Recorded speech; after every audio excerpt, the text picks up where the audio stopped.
Alright everyone, so I just wanted to weigh in on this sort of debate that's been going on with Aikido Tom, Give Me a Break Man's come into it, and this other dude. It's all sort of about this thing that's been talked about countless times, racism in Japan. And I think part of the problem is people aren't even framing the debate correctly. It's not what I would define as racism. It's a xenophobia. So to be talking about racism is sort of even pointless. And I know, you're arguing over a definition of a word, but xenophobia is definitely more apt. It's sort of a fear and radicalization against anything that's not your group, anything that's outside, anything that's different. And that's really what it is that people are talking about. Whether that exists or to what extent, that's another debate, but we should at least be talking and using the correct terms here. And another thing I want to talk about is the excuses that people sort of give when they talk about either racism or what should aptly be called xenophobia. And what they're saying is, either they're afraid, or Japanese people are afraid because, you can't speak Japanese, or because it's their country and get out. And I'm pretty sure that Japan has signed the Declaration of Human Rights by the UN.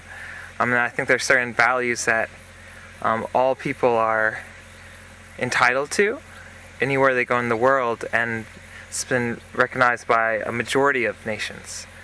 So I think saying, you don't speak their language, or it's not their country, just get out, is not acceptable and isn't even logical, because you're just excusing people's actions because you happened not to grow up there.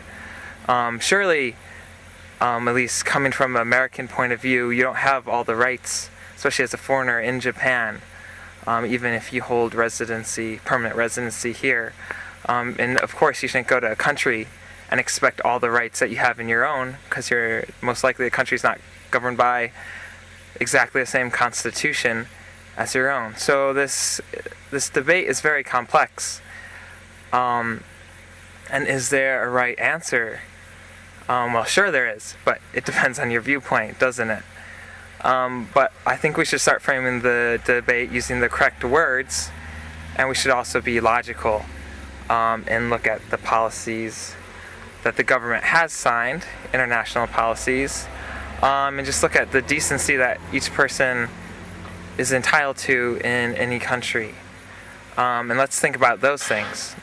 Now, I'm not weighing in on the matter, but I think we should all consider these before we express our opinion, especially before we give it to a larger audience. And when you put your opinion on the internet, you're broadcasting it to the whole world. I mean, imagine if you're writing a paper and you're turning it into a teacher or up for a review. I mean, you're going to think about that, you're going to research that. That should probably be even more so if you're putting it out to the internet, because quite literally the whole world could see it. And if you have that little box unchecked on your YouTube account, they could actually put it up on the news somewhere, so you might want to be careful with your views. Okay, and this last part is mainly, I guess people who have grown up in America, or sort of subscribe to American culture, though certainly most of the Western world has done this too. And it's really when people talk about, I guess, racism, or more aptly xenophobia in Japan, majority of people that I've heard talk are American, so this is where it's coming from, and they tend to sort of look at the racism in Japan through this prism of American history, with sort of this black and white divide, sort of with the Revolutionary War, lynchings, Underground Railroad, Civil Rights Movement, and all these things. And they're arguing sort of with that mindset and that history in the back of their mind, and it's really not relevant or appropriate, I think, in the case of Japan, because Japanese people haven't gone through the same history, don't have all this cultural baggage and pain that the Americans have, black or white. So they're arguing at it from this viewpoint, and even when they argue with Japanese people, it's hard for the Japanese people to understand or really even empathize with this viewpoint, because it isn't a part of their culture, isn't a part of their society. It's not their history. Their relations with non-Japanese are very different than sort of the black-white tensions that have existed and to some extent still exist in America.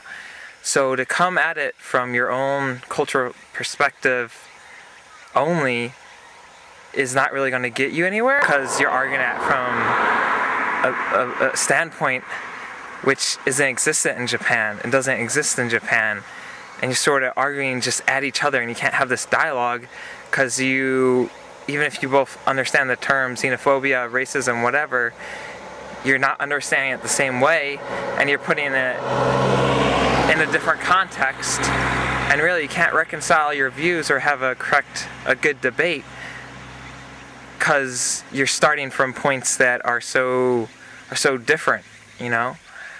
So I think when you try to tackle the issue in Japan, you need to not tackle it through sort of the lens of American history and slavery.